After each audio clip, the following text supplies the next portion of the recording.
Hello Indie Warriors, welcome back to I Dream of Indie Games. Now we know our fans love Metroidvania titles here, from the complex maps rich with secrets to the visceral combat. Well, what's not to love, right? Good news folks, unsurprisingly there are even more that you can look forward to playing here in 2024.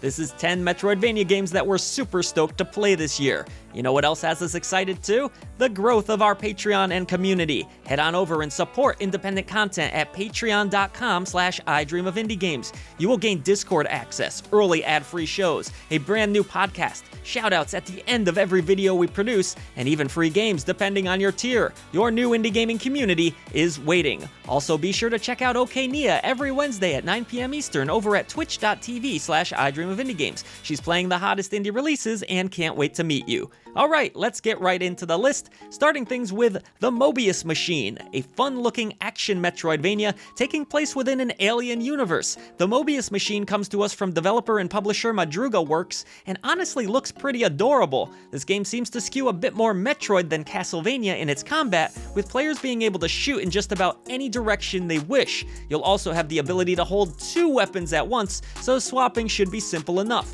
Alongside various weapons and upgrades, I'm digging the overall vibe of the Mobius Machine and personally can't wait to blast some ugly aliens on March 1st.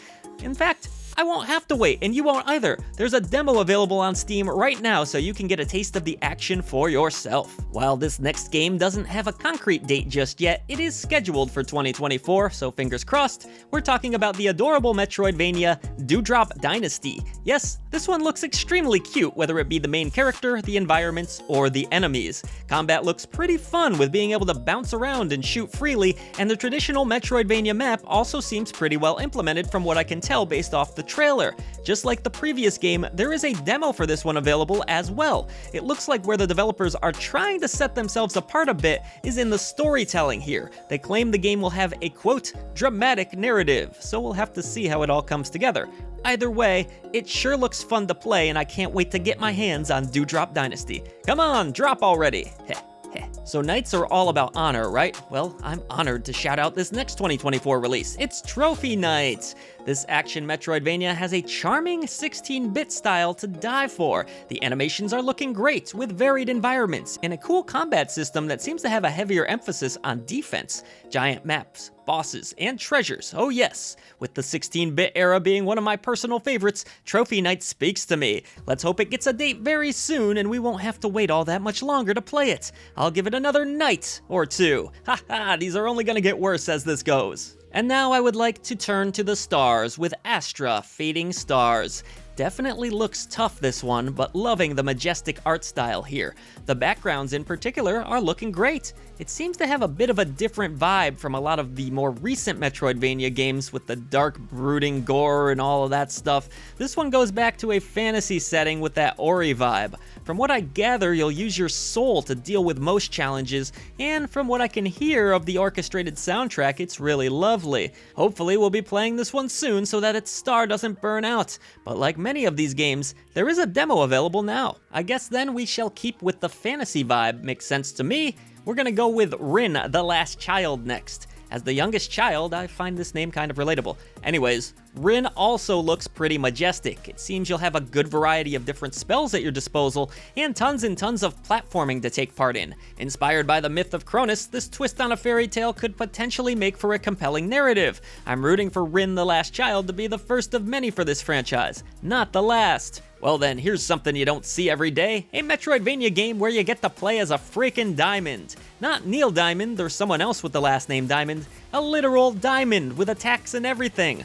Iron Diamond definitely got a chuckle out of me in its trailer, as your diamond seems to take on the form of a scorpion? Yeah, can't make this stuff up. Outside of that very odd design choice, Iron Diamond looks pretty nice and seems to have everything one typically looks for out of a Metroidvania. Runes to upgrade, a massive map, more abilities to be learned, giant bosses, you know the drill. Add this one to your wish list.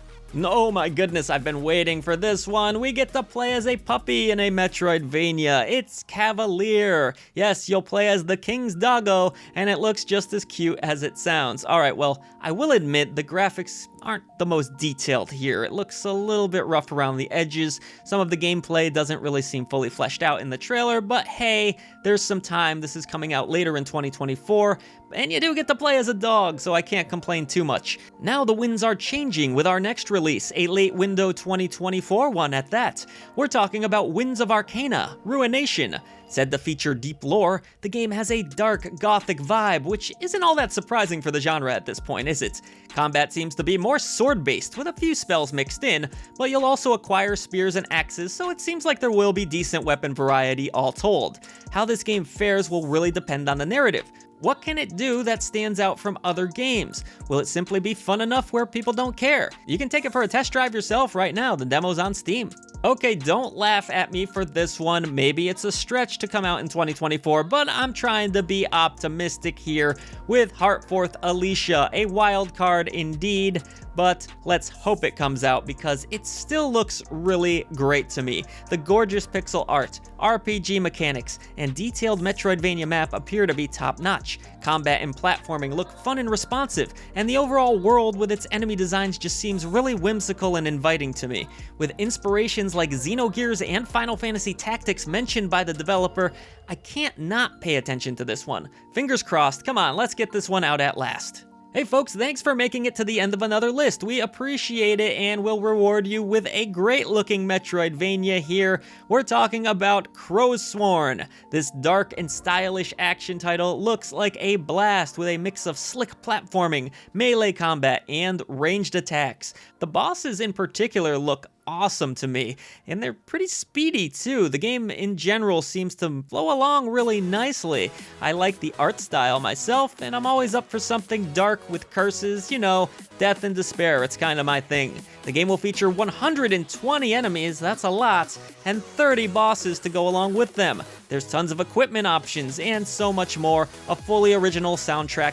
It looks awesome, and you are awesome too. Thank you for supporting independent content here at I Dream of Indie Games. Help us bring a voice to the voiceless at patreon.com/idreamofindiegames, and be sure to check out OK Nia every Wednesday over at twitch.tv/idreamofindiegames, 9 p.m. Eastern. Thank you so much for your continued support of independent content. We can't make it without you.